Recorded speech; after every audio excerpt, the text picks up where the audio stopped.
নমস্কার সবাইকে। আজ আমি আরেকটি নতুন ভিডিও নিয়ে এলাম। আজ নিয়ে এলাম একটা অন্যরকম রেসিপি। এটা দেখে কি মনে হচ্ছে সবার কাছে আমি জানি না, তো এটা একটা নতুনত্ব রেসিপি, গ্রাম বাংলার ঐতিহ্য খাবার কিন্তু এটা। তো আমি কি করলাম সেটা দেখিয়ে দিচ্ছি। এটা দেখে কি মনে হচ্ছে, এটা দেখে সবাইকে চিনতে পারছো না পারছো না? এটা হলো কলার থোড়, কলা গাছ কেটে তার মধ্যে একদম চিকুন যে অংশটা থাকে সেইটা। তো আমি এখন সেই থোড়টাকে একটু কেটে নিচ্ছি, এটাকে থোড় বলে। এই যে কেটে নিয়েছি এইভাবে। তবে থোড়টা কাটতে কিন্তু অনেক সময় লাগে। এই 3টা থোড় কাটতে আমার প্রায় 1 থেকে 1.5 ঘন্টা লেগে গেছে। থোড় কাটতে অনেক সময় লাগে, এতে কিন্তু এক ধরনের আঁশ আছে, সেই আঁশটা ছাড়াতে হয়। আমি থোড় কাটাটা পরের দিন দেখিয়ে দেবো। তো এবার আমি থোড়টাকে সুন্দর করে লবণ হলুদ মেখে এবার এটাকে আমি রেখে দিচ্ছি কিছু সময়ের জন্য। এইভাবে চটকে চটকে কিন্তু এটাকে মাখতে হবে, একদম মাখানোর সাথেই কিন্তু এটা রান্না হয়ে যাবে মনে হবে। তো এই যে জল বেরিয়েছে দেখতেই পাচ্ছ, এই যে একদম আলাদা রকম একটা জল। থোড়টাকে কেটে আমি কিন্তু ধুইনি, ভিতরে থোড়টা আগে ধুয়ে নিচ্ছি। এবার তেল দিয়ে দিলাম আমি, কড়াইটা গরম হয়ে গেছে দেখলেই বোঝা যাচ্ছে। মশলা ছাড়াই কিন্তু এই রেসিপিটা রান্না হচ্ছে। দিয়ে দিলাম আমি 1/2 চামচের মতো সরিষা। তারপর আমি দিয়ে দিচ্ছি এর মধ্যে কয়েক টুকরো রসুন। রসুনটা কিন্তু আমি আগে ভালো করেই ভেজে নেব। রসুনটা ভেজে এইবার আমি এর মধ্যে দিয়ে দিচ্ছি একটা পেঁয়াজ কুচি। পেঁয়াজটা বেশি বড় না, ছোট সাইজের একটা পেঁয়াজ কুচি আমি দিয়ে দিলাম। পেঁয়াজটা একটু ভেজে নিলাম। ভাজার পরে এইবার এর মধ্যে কিন্তু দিয়ে দিলাম 2টা কাঁচামরিচ। এখানে শুকনো লঙ্কাও তোমরা ফোড়ন দিতে পারো, আমি দিই নাই, যেহেতু শুকনো মরিচটা খেলে আসলে ক্ষতি হয় তার জন্য আমি দিইনি, আমার একটু সমস্যা আছে। তো এবার আমি 2টা কাঁচামরিচ দিয়ে দিয়েছি।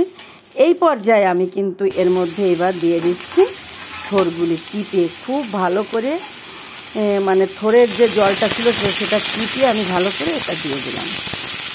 আর কিন্তু আমি লবণ হলুদ কোনো মশলাই কিন্তু আমি এটাকে ইউজ করব না। লবণ হলুদ যেটা আমি দিয়েছি ওটাই কিন্তু এনাফ।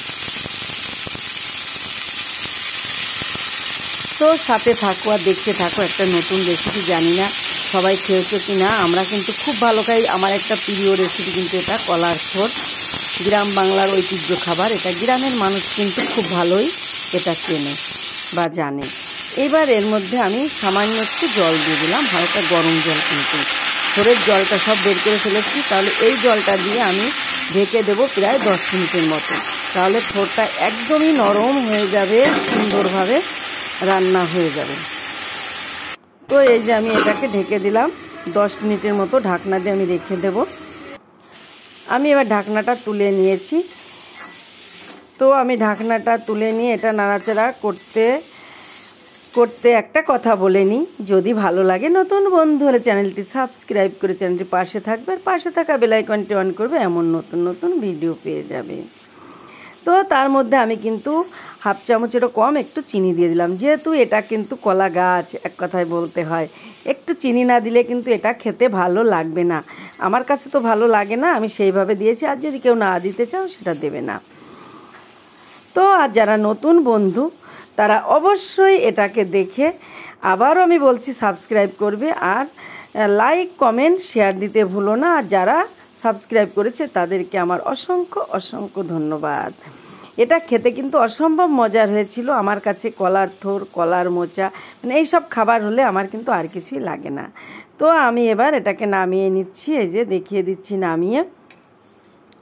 এটা কিন্তু অসম্ভব মজার একটা রেসিপি। এটা আমরা রুটি, পরোটা, লুচি সব কিছুতেই খেতে পারি, আর ভাত দিয়ে আমার কাছে বেশি ভালো লাগে গরম ভাতের সাথে। এটা অসম্ভব একটা মজার রেসিপি।